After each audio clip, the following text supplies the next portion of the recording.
네, 국민의힘 윤리위원회 8시간에 걸친 심야 마라톤 회의 끝에 이준석 당대표에 대한 당원권 6개월 정지 중징계 결정 내렸습니다. 집권 여당 현직 대표에 대한 사상 초유의 중징계 결정, 본인은 어떻게 받아들이고 있을까요? 국민의힘 이준석 대표 전화로 연결돼 있습니다. 안녕하세요. 네, 안녕하세요. 안녕하세요라고 제가 질문을 드리는 게 조금 좀 미안해서 멈칫거렸습니다. 일단은 윤리 결론은 어떻게 받아들이세요?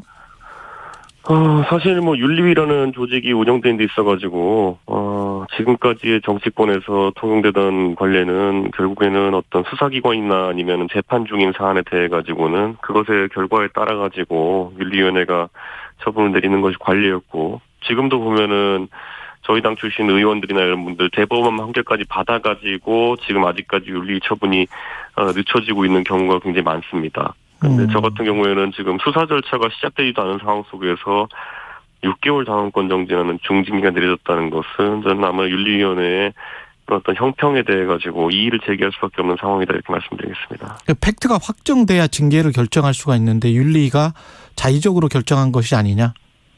저 진실에 대해서 다툼이 있는 사안에 대해 가지고는 보통 수사기관과 최소 수사기관 아니면 또 재판까지 보고 대법원까지 보고 보통 판단을 내리는데, 가장 비근한 예로 지금 저랑 같이 윤리에 올라 있는 분들 중에서 김성태 의원님, 염동열 의원님 이런 분들 건 같은 경우에는 처리가 안 되고 있습니다. 김성태 의원도 아직 처리 안 됐어요? 예. 근데 그 KT 관련해서? 그 재판 관련 건이 있어가지고, 근데 그 부분도 법적 판단은 끝난 상황이지만 처리가 안 되거든요. 그런데 지금 이 상황에서 다른 건을 제쳐놓고 제 것만 쑥 빼가지고 수사 절차도 아직까지 시작되지 않은 상황 속에서 이런 판단했다는 거는 그 자체로 좀 의아합니다.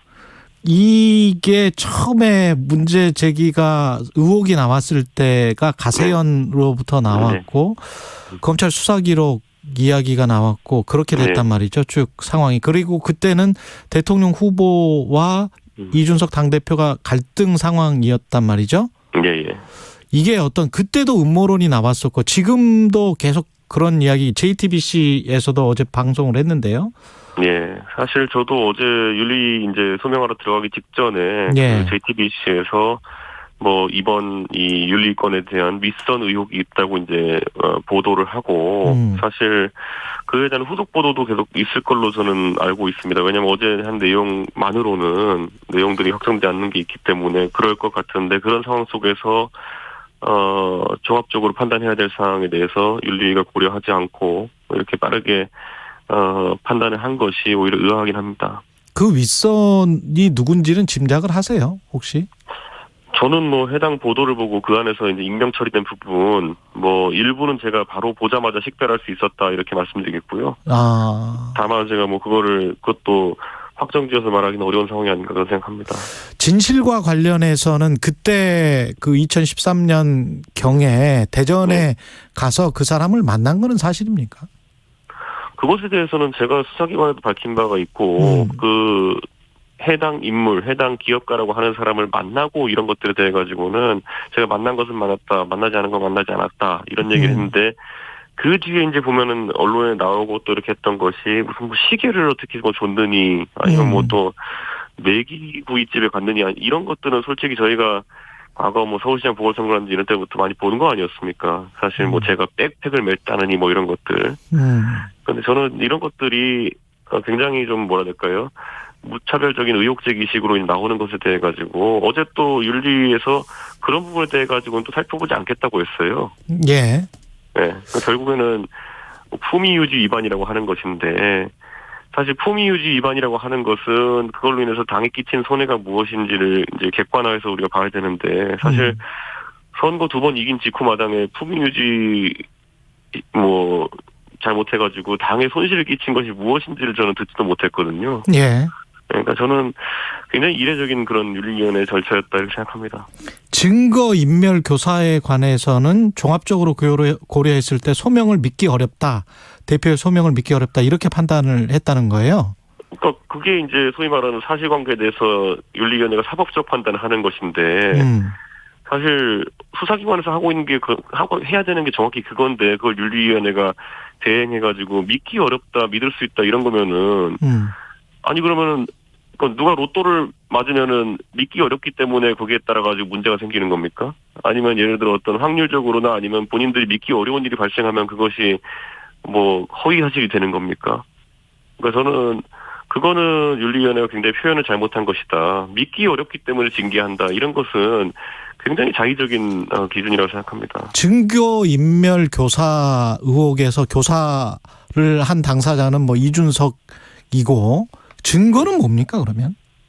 저도 모르겠습니다. 무슨 증거를 인멸하려고 했다는 것인지는 모르고 예. 그러니까 어제 처분을 보면은 결국에는 저에게 제기된 것은 증거인멸 교사를 했던 것에 대해서 품위유지 위반이다 이렇게 얘기하는데 그렇죠.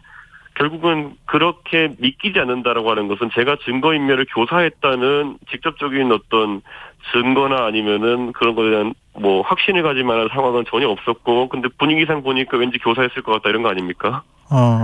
저는 이런 징계는 제가 다소 좀 이해하기 어려운 측면이 있습니다. 어제 들어가서 소명을 충분히 하셨습니까? 그 분위기는 어땠습니까? 저는 물어보는 질문들에 대해 가지고 모두 답을 했고 그렇기 때문에 뭐 거의 한 3시간 가까이 이렇게 질답을 한 게 아닌가 이렇게 생각하고요. 네. 제가 뭐 특별히 뭐 그 부분에 있어서 답변을 잘못한 것이 있다 이렇게 제 개인적으로는 생각하지 않습니다. 그 윤리위가 뭔가 마음을 먹고 이준석 대표는 어떤 형식적으로 부른 것이다 이런 느낌을 받으셨나요 혹시? 저는 처분을 보고 나서는 이게 어떻게 이렇게 된 건지 좀 이해하기 어려웠고 아까 진행자께서 말씀하셨던 것처럼 교사에 대해 가지고 믿기 어렵다라는 것으로 제 해명 믿기 어렵다라는 것이 처분의 사유가 된다고 하면은 이거 앞으로 굉장히 윤리위원회가 우리 당에서 나쁜 선례가 되는 게 아닌가.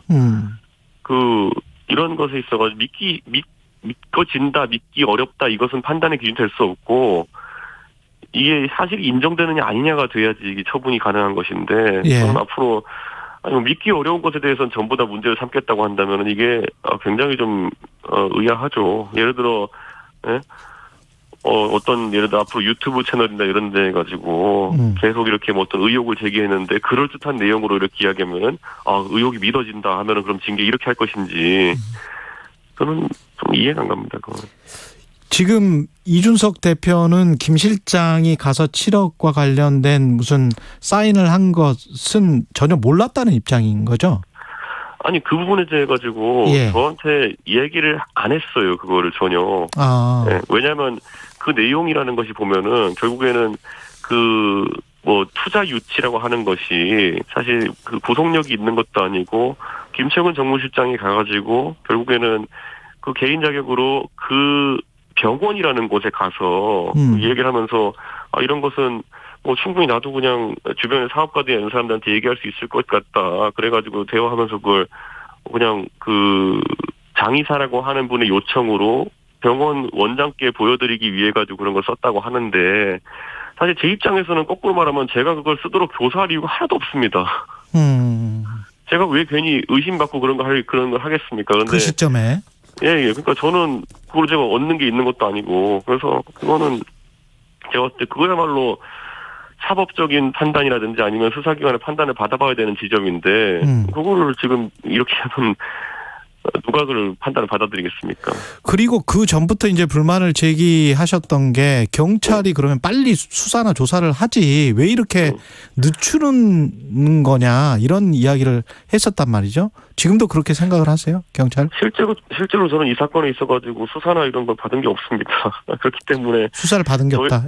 없어요. 그러니까 제가 무슨 뭐 통보를 받은 것도 없고 언제 수사 받으러 하는지 그런 것도 없고 조사 받으라는 것도 없고 그런 상황에서 저는 아까 말했던 것처럼 누구는 대법원 판결을 받고도 그 안에서 징계 처분이 내려지지 않는데 저는 수사도 시작되지 않았는데 지금 중징계 판단을 받은 겁니다. 그러니까 이걸 보면서 앞으로 윤리위원회가 이 괴리를 어떻게 극복하려나 하는 그런 생각이 듭니다. 만약에 경찰 조사 결과가 이준석 대표의 주장처럼 이 사람이 혐의가 없다 이렇게 나온다면 어떻게 되는 거죠? 저는 오히려 윤리위가 그걸 어떻게 감당하려고 하는지 약간 의아합니다. 그러니까 형사적으로도 뭐 전혀 문제가 없는 사안에 대해 가지고 당대표에게 중징계를 한 사안이라고 한다 그러면은 그 부분은 만만치 않은 것이고 이게 사실 그래서 상호작용할 수도 있는 거거든요. 왜냐하면 어떤 윤리의 판단이 경찰 조사에 작용을 줄 수도 있고 이렇기 때문에 저는 이거는 굉장히 좀 위험한 판단이었다는 생각을 합니다.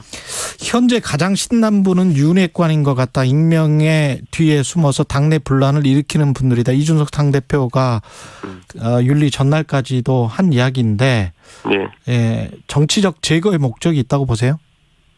저는 그런 거야말로 이번에 그 JTBC에서 보도한 내용에 있어서 저는 뭐 지금까지 막연하게 그런 것에 대해서 이상하다는 생각만 했었지 실제 그런 증언이 이제 나오고 있는 상황 속에서 심각하게 들여다봐야 될 부분이라고 생각합니다. 윤핵관만 있는 겁니까? 아니면 윤심도 있는 겁니까? 저는 뭐 거기서 윤심이라는 것이 등장하는 그런 개연성은 아직 전혀 모르겠고요. 예. 다만 실제로 아까 제가 했던 표현대로 이 사안에 있어가지고 당대표의 징계권인데 윤핵관이라고 소위 분류되는 분들은 굉장히 신나가지고 이야기를 많이 하시더라고요. 윤핵관으로 분류되는 분들을 콕 찍어서 말씀해 주실 수 있나요? 보도 보시면 어떤 분들이 센 말을 하셨는지 다 나옵니다. 윤리위원들도 윤핵관이 씹은 사람들이 있다라고 혹시 의심하세요? 그렇게 의심하고 싶지 않습니다. 저희가 최고위에서 의결을 통해서 임명한 분들이기 때문에 예. 뭐 물론 그분들을 추천하는 것은 오롯이 이제 윤리위원장께 일임했기 때문에 뭐 윤리위원장의 추천에 따른 것을 저희가 그냥 명단을 받아들여 가지고 한 것이고 그 안에 물론 이제 우리 당의 법률위원회 위원장인 유상범 의원이 있는데 유상범 의원이야 뭐 범윤핵관으로 분류될 수 있는 분이니까 그렇게 할 수 있지만은 그게 뭐 영향을 절대적으로 미쳤다 이렇게 보지 않습니다. 어떻게 앞으로 대응을 하실 건가요? 이의 신청이랄지? 원래 우선 징계에 대해 가지고 우리 윤리위원회 규정을 보면은 그 윤리위원회의 징계 결과에 그 징계 처분권이라고 하는 것이 당 대표에게 있습니다. 그렇기 때문에 저는 이 부분에 있어 가지고 뭐 납득할 만한 그런 어떤 상황이 아닌 경우에는 우선 징계 처분을 보류할 그런 생각입니다. 징계 처분을 보류. 당 대표에서 물러나실 생각은 없으시죠? 저는 그럴 생각 없습니다. 네. 그러면 그 당원권이 만약에 최종 정지되는 걸로 확정되는 시기는 언제가 될까요? 어떻게 보세요? 뭐 아까 말했던 것처럼 그 징계 처분권 자체가 그 당대표이기 때문에 제가 봤을 때 뭐 그 처분이라는 게 납득 가능한 시점이 되면은 그건 당연히 그렇게 받아들이겠지만은 지금 상황에서는 뭐 제가 봤을 때는 뭐 가처분이라든지 예. 재심이라든지 이런 상황들을 뭐 판단해가지고 예. 어떤 조치들을 하겠습니다. 그러면 최종 확정되기 전까지 최고위도 열고 그대로 주재를 하고 이 행위를 계속 하실 생각이신 거죠? 어차피 최고위라는 거는 다음 주 월요일에 이제 열게 돼 있으니까요. 예. 주말간에 또 판단을 해봐야죠 또. 주말간에 판단을 해봐야 된다. 네. 만약에 최종 확정도 당원권 6개월 정지로 나오면 그때는 어떻게 하실 생각이세요? 이것도 판단해봐야죠 뭐. 네. 그때 가서 네. 자진 사퇴 문제는 전혀 고려하고 있지 않으시고요. 뭐 고려하고 있지는 않습니다. 언론에서 안철수 대표, 장제원 사무총장 이야기까지 나오는 그 배경에도 뭔가 있다고 생각하십니까 혹시? 글쎄요, 뭐 당내에서는 그런 기획이 있었다라는 얘기는 나오긴 했지만은 뭐 예. 그거야 한번 찍어 먹어봐야 아는 것이겠죠. 저희가 어떻게 가는지는. 예. 조기 전당대회 시나리오나 이런 것들을 어떤 당의 세력이 추진을 한다면 지금 현재 당 대표이기 때문에 막을 수 있는 방법이 있습니까? 뭐 압박은 많겠죠. 뭐 압박은 많을 것이고, 그런데 그것이 뭐 현실화된다고 하는 것은 또 다른 문제다 이렇게 봅니다. 아, 현실화되는 것은. 네. 당에서 지금 그 이준석 대표를 믿고 신뢰하고 그 다음에 지지해주는 그 의원들이나 세력이 있을까요? 당연히 있고요. 저는 예. 이번 주 들어서 이제 무슨 뭐 저를 뭐 탄핵하고자 했던 의원이 80%다 뭐 이런 말을 또 무슨 모 의원이 하셨던데 그런 것 자체가 정말 부끄러운 그런 기사입니다. 그런 이야기를 한다는 것 자체가. 네. 그게 아무리 한 세력이 이렇게 뭐 득세한 것처럼 보이고 이렇게 힘이 강하다고 이렇게 스스로 주장해도 항상 그에 대해서 우려를 가지고 있는 일정 수 이상의 의원님들은 계십니다. 그렇기 때문에 그 위세에 의습되는 것은 지금 뭐 그렇게 좋은 모습을 보이지 않습니다. 지금 우리 유튜브도 그렇고 여러 문자들도 그렇고 네. 그 2030 세대를 중심으로 굉장히 지지하는 문자들이 많이 오고 있는데요. 혹시 네. 국민의힘이 일종의 이제 대선 때 2030과 6070의 연합 전선 같은 걸로 민주당을 이겼단 말이죠. 네. 이 사건을 계기로 2030 당원들이 많이 빠져나갈 가능성이 있습니까? 2030 당원들의 그리고 또 2030 지지자들의 가장 큰 무기라고 하는 것은 훨씬 더 오랜 기간 동안 당의 의사결정에 영향을 미칠 수 있다는 것입니다. 그렇기 때문에 본인이 보수주의적 성향이 강하고 그리고 결국에는 또 이런 국민의힘의 가치에 대해 가지고 관심이 있는 분들이라고 한다면은 일희일비할 것이 아니라 본인이 가진 가장 소중한 권리, 결국에는 당원으로서의 권리 이런 것들을 적극적으로 행사하는 것이 아마 이 상황에서 할 수 있는 가장 나은 선택일 것이다. 그리고 아직까지 만약에 당원으로 가입하지 않으신 분이라든지 이런 경우에는 사실 한 달에 1,000원이면 당원이 됩니다. 그렇기 때문에 그런 것들을 오히려 당원 가입의 기회로 활용하는 것 이런 것들도 방법일 것이다 이렇게 봅니다. 지금 집권 여당도 내용으로 상당히 위기를 겪고 있는데 국가도 경제 문제로 위기고 특히 이제 대통령도 지지율이 계속 떨어지고 있단 말이죠. 어떻게 보십니까, 윤석열 정부는? 대통령께서 그 부분에 있어가지고 보관이 있으실 거라 저는 생각하고, 저는, 사실, 이제 저만 해도 한 4개월 전까지만 해도 목 쉬어가면서 출범시킨 이 정부가 잘못된 길로 간다고 하면은 그거는 굉장히 마음 아픈 일일 것이고, 예. 사실,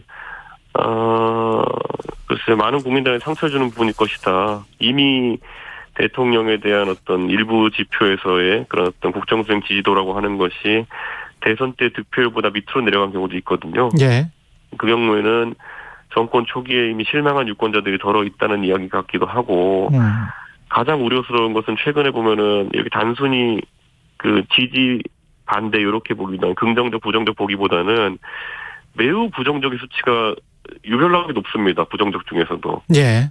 매우 부정이. 예. 네, 그러니까 이거는 굉장히 위험한 수치이기 때문에 당연히 대통령실에서도 그렇고 당에서도 그렇고 이 수치를 개선시키기 위한 노력을 해야 되는데 지금 좀 적극적인 조치가 필요한 상황입니다. 가장 최근에 부각된 문제는 이혼모 비서관 배우자 신모 씨의 나토 순방 동행, 대통령 전용기를 같이 타고 왔다 갔다 했다는 건데, 그 권성동 원내대표는 BTS 문재인 정권도 동원 이렇게 표현을 했단 말이죠. 해명이나 권성동 원내대표랑 그거에 대해서는 관점이 좀 다른데 저는 이 건에 대해서는 그렇게 얘기하지 않겠습니다. 어떻게 보세요? 이런 상황은? 이 상황은? 솔직히 모르겠습니다. 예. 그 지지율을 반등시킬 수 있는 어떤 보관을 가지고 있는 것으로 윤석열 대통령에게 이제 이야기를 했다. 그런 보도가 있었거든요. 며칠 전에. 그렇게 윤석열 대통령한테 얘기했다기보다는 일반론입니다. 일반론이다. 우리가 예전에 작년 12월 말 그리고 올해 1월에도 우리가 후보 시절에 대선 치르기 전에 지지율이 급전직하해가지고 그 상황에서 어떻게 개선책을 찾아봤을 때 저희가 공정한 어떤 그 건전한 상식을 추구한다는 그런 이미지를 보이는 것만으로도 국민들께서 다시 지지를 많이 주셨거든요. 예. 그때 한 달 만에 20% 가까이 올랐습니다, 지지율이. 결국에는 그 건전한 상식의 길을 다시 가느냐에 저희 그 지지율은 달려있다. 이렇게 보는 것이고, 물론 지난번에 선거 과정보다는 어려울 겁니다, 그게. 다시 지지율 수치를 끌어올린다는 것이. 그런데 지금 국정 동력을 잃을 수준으로 가면 안 되기 때문에 시급하게 대처를 해야 됩니다. 야당에서는 경제가 이렇게 안 좋은 상황에서 사정정국으로 무리하게 끌려고 가는 것 아니냐. 그러면서 지지율을 좀 받치려고 하는 것 아니냐. 그렇게 의심하고 있는 것 같은데요. 어떻게 보십니까? 국정원장들 고발한 것. 저는 사정정국이라는 것은 그 지지층 중에서도 굉장히 강한 지지층을 붙들어매는 효과가 있습니다. 예. 그래가지고 최대한 30-40%의 지지율을 유지하기 위한 40% 정도의 지지율을 유지하기 위한 그런 뭐랄까요? 그런 방법이라 봐야 되거든요. 예. 이게 반대 진영을 넘어 생각해 보면은 문재인 정부 시절에 계속 이제 개혁이라는 단어를 독점하려고 했어요. 그래서 무슨 검찰 개혁이라고 하는지 이런 것들. 그러면서 내 지지층에게는 굉장히 카타르시스를 주면서 우리가 깨어있는 시민이다 이러면서 즐길 수 있는 그런 공간을 만들어주고, 그래서 문재인 대통령께서 퇴임하시기 전까지 40% 지지율이다라는 것을 유지하면서 그것이 상당히 레임덕 방지 효과가 있었다 이렇게 얘기하는 경우도 있지만은 거꾸로 그 반대의 그 덩어리만큼의 반대 세력을 만들어 놓는 것이 그런 독선 위주의 정책이거든요. 예. 그러니까 저는 지금 정권 초기인 만큼 윤석열 정부는 훨씬 더 넓은 지지층을 타겟으로 해서 정권을 어쨌든 이끌어야 된다. 그래서 많게는 60%, 70% 이상의 국민들이 공감할 수 있는 방향으로 가야 되는 것이고, 저는 사정정국이라는 표현이 나오면은 굉장히 위험합니다. 물론 우리가 해야 될 수사는 해야 되겠지만은 전국 자체를 그쪽으로 끌고 나가는 방향이 나오면 안 되고요. 네. 가장 대표적으로 최근에 이제 해수부 공무원 피살 사건 같은 경우에 굉장히 안타까운 일이고, 저도 예전에 발표했던 것처럼 월북이라는 걸 저는 안 믿습니다. 그렇기 때문에 진상규명은 돼야 되지만은, 그러면 이 이슈가 그러면은 대중들에게 아주 크게 영향이 있었던 이슈냐 보면은, 여론조사 이런 걸 본다 하더라도 그렇게까지 한쪽으로 쏠리는 결과는 안 나왔거든요. 예. 물론 이런 것들은 진상규명 차원에서 하는 것이지만은, 예를 들어 정치적 맥락에서 바라본다고 하면은 이런 것들만 연속되어 가지고는 정권에 대한 기대치가 유지되기 어렵다, 이런 생각을 합니다. 오늘 새벽까지 힘드셨을 텐데 인터뷰 응해 주셔서 고맙습니다. 예, 감사합니다. 네, 이준석 국민의힘 당대표였습니다. 공정, 공익, 그리고 균형. 한 발짝 더 들어간다.